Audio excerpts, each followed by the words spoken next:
There is something nobody told you about forgiveness. They taught you that it was holy. They told you it was the mark of a mature soul. They placed it in your hands like a sacred gift and said, give this freely, give this often, give this without condition.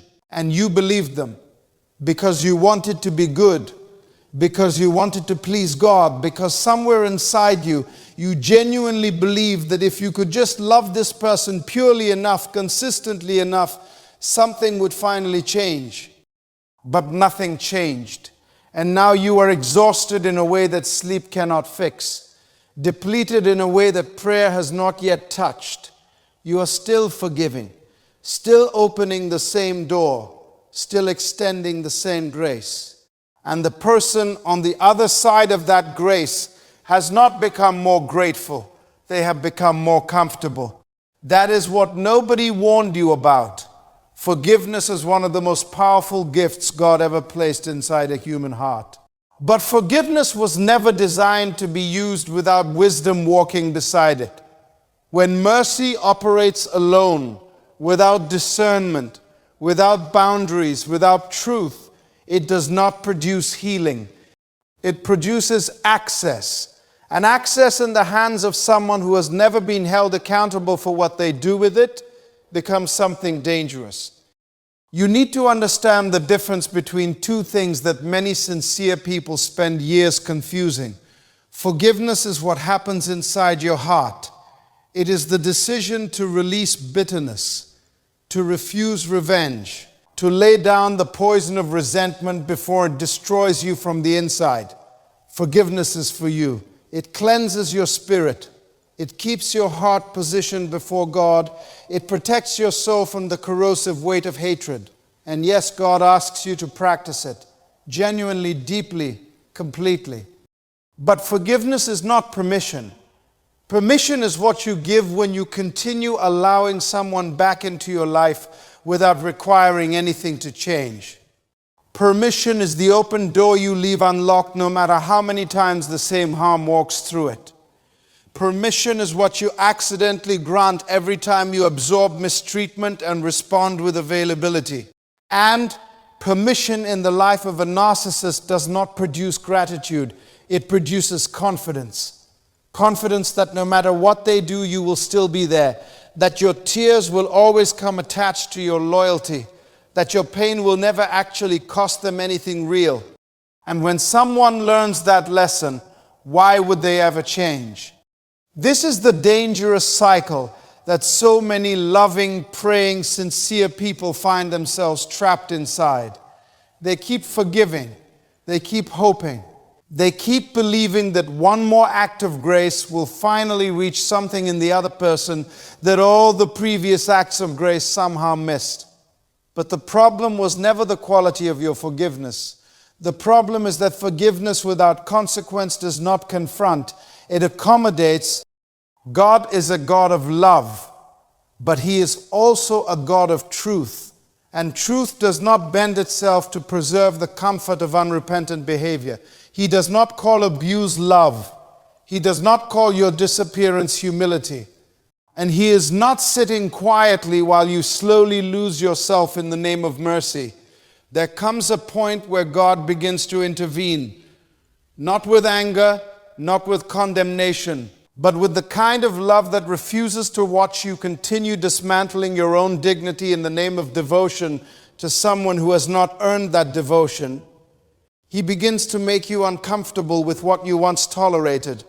He begins to make the familiar cycle feel unbearable in ways it never quite did before.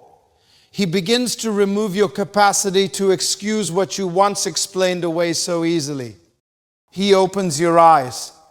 And once God opens your eyes in that particular way, you cannot return to the same blindness. You begin to notice things that somehow escaped your attention before. You notice how every conversation finds its way back to them. How accountability always becomes an attack in their hands. How your pain gets minimized while their image gets protected. How the apology arrives quickly, but the transformation never follows. How peace only exists in the relationship when you stay small, stay quiet, stay agreeable, and stay controllable. That is not relationship. That is management.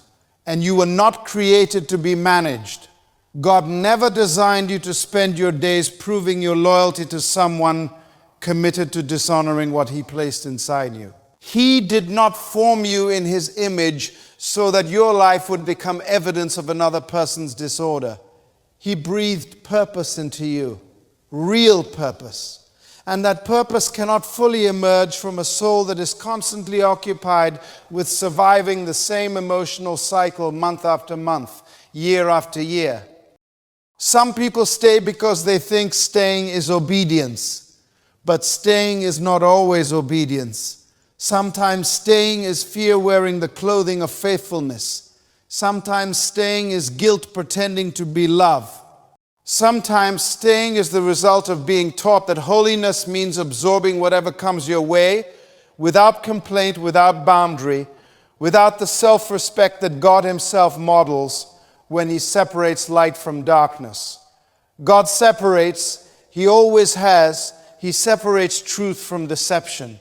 He separates what is holy from what is harmful. He separates what belongs together from what was never meant to be joined.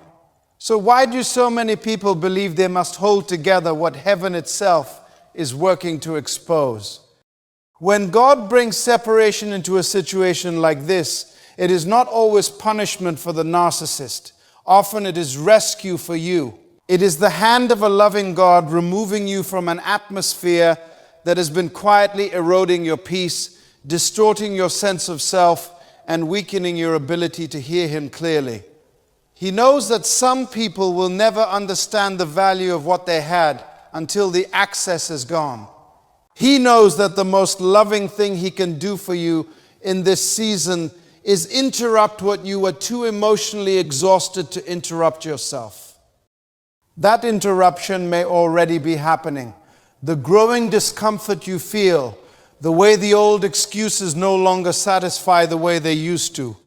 The sense that something in you has shifted and can no longer settle back into what it once accepted. The prayers that have started to sound different, less about changing them and more about clarity for yourself. That is God moving in your situation. That is divine intervention that does not look dramatic but is changing everything underneath the surface. He is not asking you to become hard, not asking you to become bitter or cold or vindictive. He is not asking you to stop caring.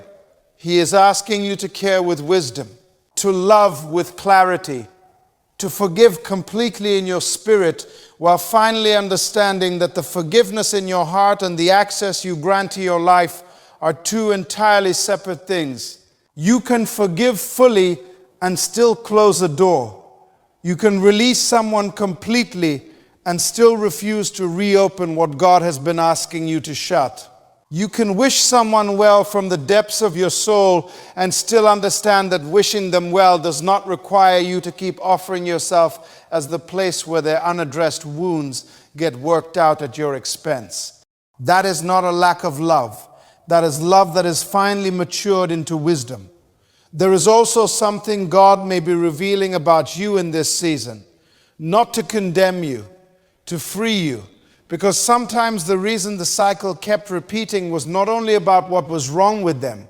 Sometimes it was about what was unhealed in you, the part that believed love had to be earned through endless sacrifice, the wound that mistook chaos for passion and called emotional instability depth, the place in your soul that accepted less than it deserved for so long that less began to feel like normal. God wants to heal that place. He wants to show you how fear disguised itself as devotion in your own heart, how loneliness sometimes made harmful connection feel better than genuine solitude, how the need for approval kept you available to people who only valued your compliance. This is not shame. This is freedom waiting to be received. Because when God heals those places in you, the cycle loses its power entirely. You stop being reachable in the same way. You stop responding to the same performances. You stop confusing the return of familiar patterns with the arrival of genuine change. You become harder to manipulate, not because you became hard, but because you became clear. And clarity is what God was after all along. So forgive. Forgive with everything in you, because your heart belongs to God, and bitterness is too costly for a soul with your purpose. Forgive because your freedom depends on it, not theirs. Forgive because carrying resentment would only add more weight to a spirit that has already carried too much. But as you forgive, understand what you are actually doing. You are freeing yourself, not reinstating them. You are cleaning your heart, not reopening your door. You are obeying God, not obligating yourself. The forgiveness was always meant to be your liberation, not their permission slip. And the moment you finally understand that difference completely, something in your life will shift in a way that no amount of forgiving them ever could have produced. You will finally be free